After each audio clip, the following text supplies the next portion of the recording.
सभी को मेरा नमस्कार।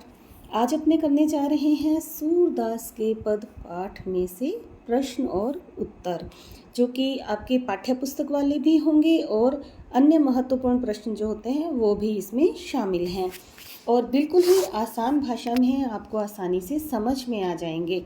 पहला प्रश्न, गोपियों द्वारा उद्धव को भाग्यवान कहने में क्या व्यंग्य निहित है?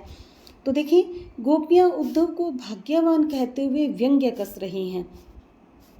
वास्तव में तो वे उद्धव को अभागा बता रही हैं, जो कि श्री कृष्ण के सानिध्य में रहते हुए भी वे श्री कृष्ण के प्रेम से मुक्त रहे, अर्थात श्री कृष्ण के साथ रहे फिर भी श्री कृष्ण के प्रेम से वंचित रहे। वे श्री कृष्ण के स्नेह व प्रेम के बंधन में अभी तक नहीं बंधे। अतः गोपियों ने उद्धव को बड़भागी कहते हुए वास्तव में उसे क्या सिद्ध किया है? अभागा सिद्ध किया है। अगले प्रश्न पे चलेंगे। उद्धव के व्यवहार की तुलना किस किस से की गई है? तो देखें, एक तो की है गोपियों ने उद्धव के व्यवहार की तुलना, एक तो की है कमल के पत्ते से, जो कि पानी में रहता हुआ भी पानी से स्पर्श, पानी कमल के पत्ते को कभी स्पर्श नहीं कर पाता, अर्थात वो पानी अगर कमल के पत्ते के ऊपर जाएगा भी तो तुरंत नीचे चला जाएगा, तो जल की ऊपरी सतह पर ही रहता है, अर्थात जल का प्रभाव उस पर नहीं पड़ता। वैसे ही उद्धव थे, वे श्री कृष्ण का सानिध्य पाकर भी श्री कृष्ण के प्रेम से मुक्त हैं। दूसरा, उन्होंने उद्धव के व्यवहार की तुलना किससे की है? तेल की गागर से। तेल से लिपटी हुई जो गागर होती है, उससे अगर पानी में रख दें तो जल की एक बूंद भी उस गागर पर टिक नहीं पाती है।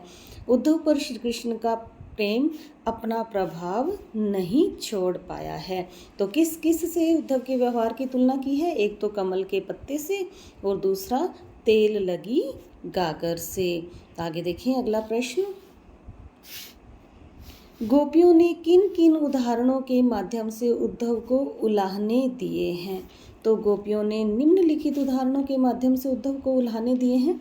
देखें, उद्धव, तुमने प्रीति रूपी नदी में कभी पांव नहीं डुबोया। प्रीति रूपी नदी में अर्थात प्रेम रूपी नदी में कभी पांव नहीं डुबोया।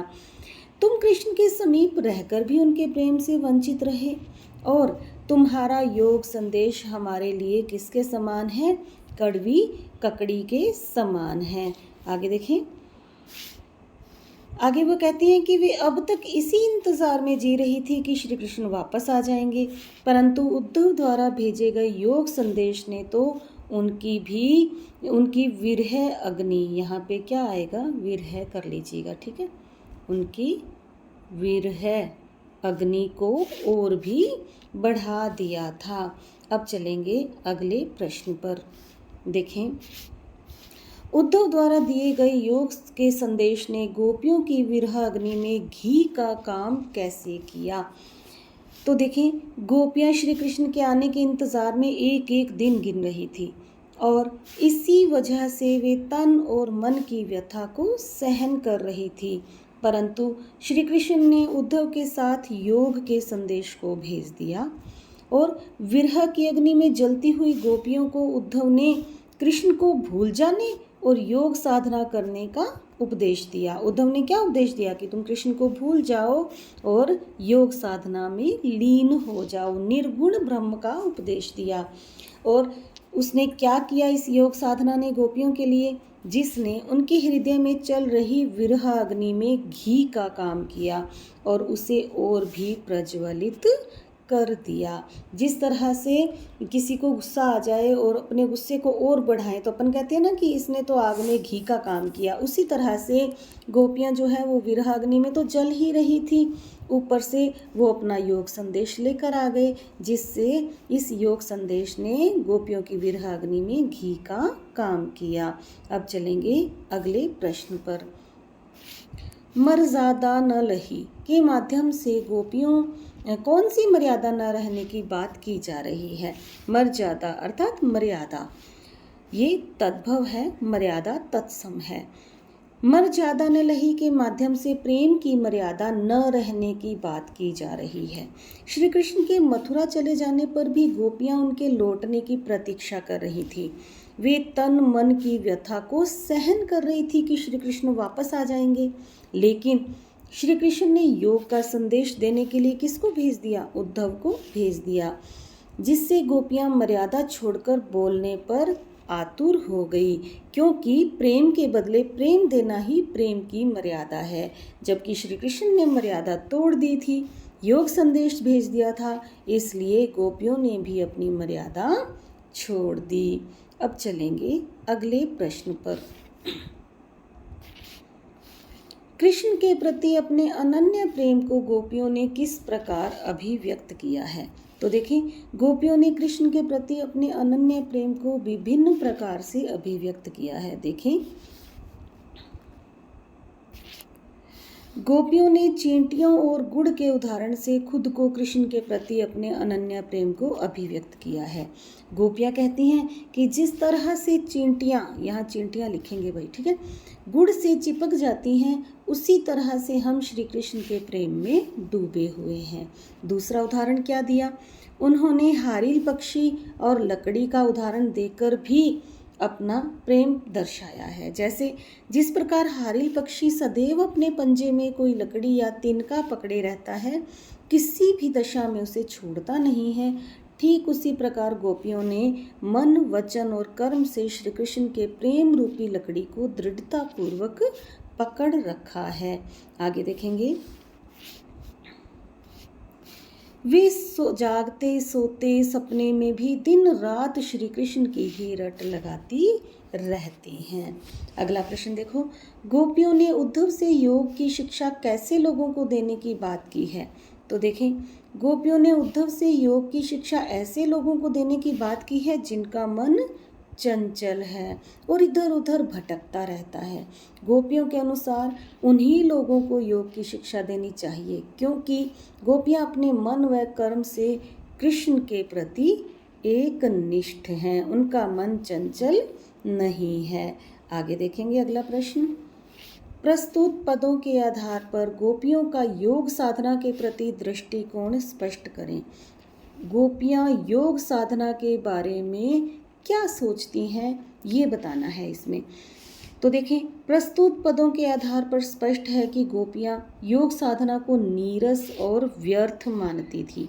उनके अनुसार यह उन लोगों के लिए है जिनका मन अस्थिर और चंचल है, परंतु उनका हृदय तो कृष्ण के प्रति स्थिर है।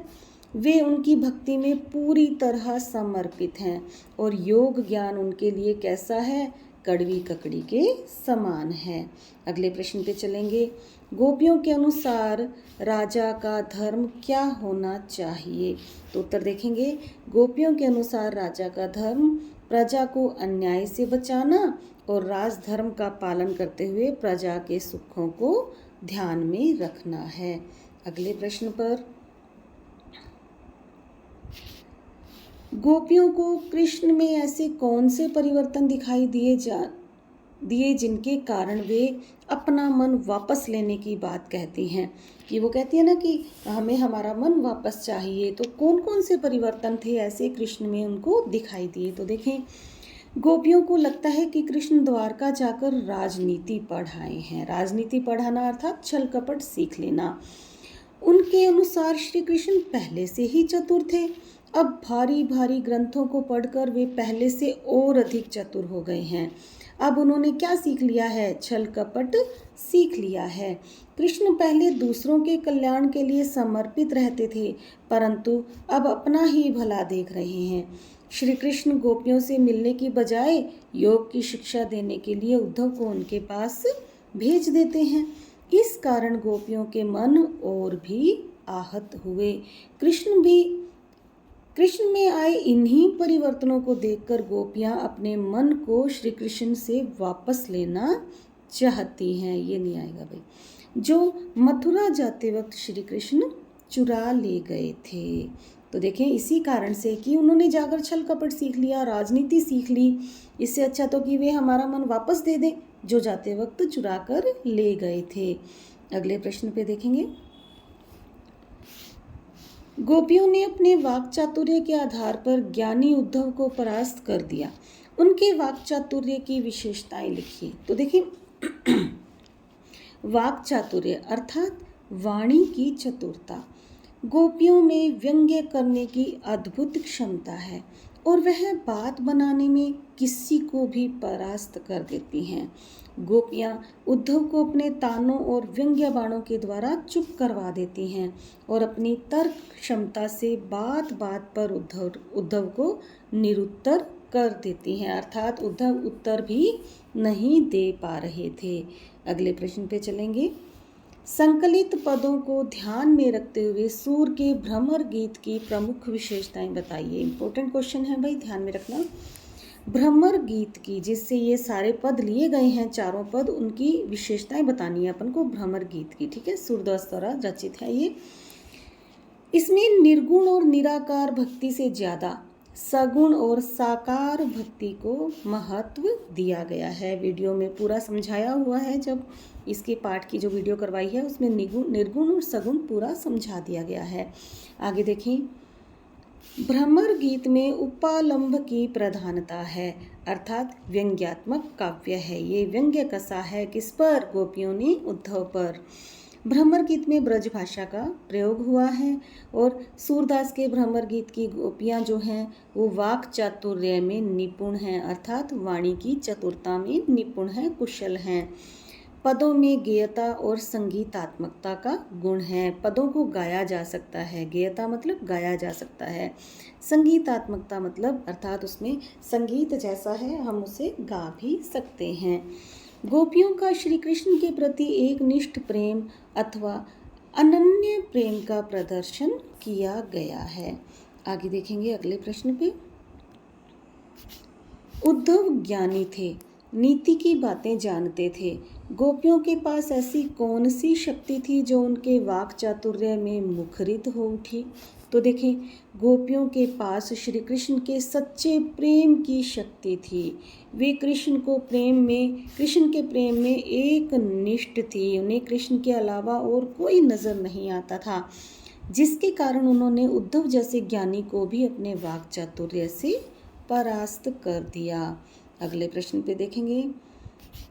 गोपियों ने यह क्यों कहा कि हरि अब राजनीति पढ़ाए हैं? क्या आपको गोपियों के इस कथन का विस्तार समकालीन राजनीति में नजर आता है? यानी कि जो आज की राजनीति में, समकालीन मतलब आज की जो राजनीति है उसमें नजर आता है क्या? स्पष्ट कीजिए। तो देखें, गोपियों ने ऐसा इसलिए कहा है क्योंकि श्री कृष्ण ने सीधी सरल बातें ना करके घुमा फिरा कर उद्धव के माध्यम से अपनी बात गोपियों तक पहुंचाई है। आगे देखेंगे। गोपियों का यह कथन कि हरि अब राजनीति पढ़ाए हैं कहीं न कहीं आज की भ्रष्ट राजनीति को परिभाषित कर रहा है। इस कथन का विस्तार समकालीन राजनीति में नजर आ रहा है। जिस तरह से श्री कृष्ण ने अपनी बात सीधे सीधे न करके घुमा फिराकर उद्धव के माध्यम से गोपियों के समक्ष रखी है, उसी तरह से आज के राजनीतिज्ञ भी अपनी बात को घुमा फिराकर जनता के समक्ष रखते हैं। दूसरी तरफ यहाँ गोपियों ने राजनीति शब्द को व्यंग्य के रूप में कहा है। आज के समय में भी राजनीति शब्द का अर्थ व्यंग्य के रूप में ही लिया जाता है। यहाँ ग आधा आएगा, ठीक है। व्यंग्य के रूप में ही लिया जाता है। अगला प्रश्न देखेंगे। हारिल की लकड़ी से क्या तात्पर्य है तथा हारिल पक्षी के उदाहरण से किस प्रकार के प्रेम की स्थापना हुई है?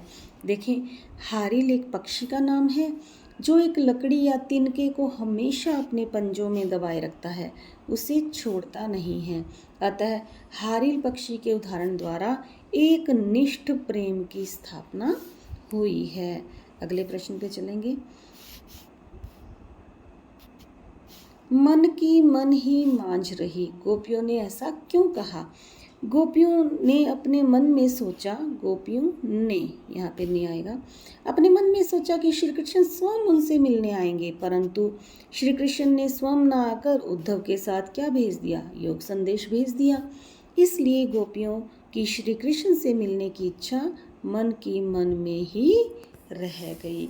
तो ये थे पहले पार्ट के प्रश्न उत्तर। अगले पार्ट के लिए जल्दी ही मैं आपके समक्ष आऊँगी। बने रहिए मेरे साथ। Thank you, have a nice day. इसे समझ लीजिएगा अच्छी तरह से ताकि ये इजीली आपको याद हो जाएं।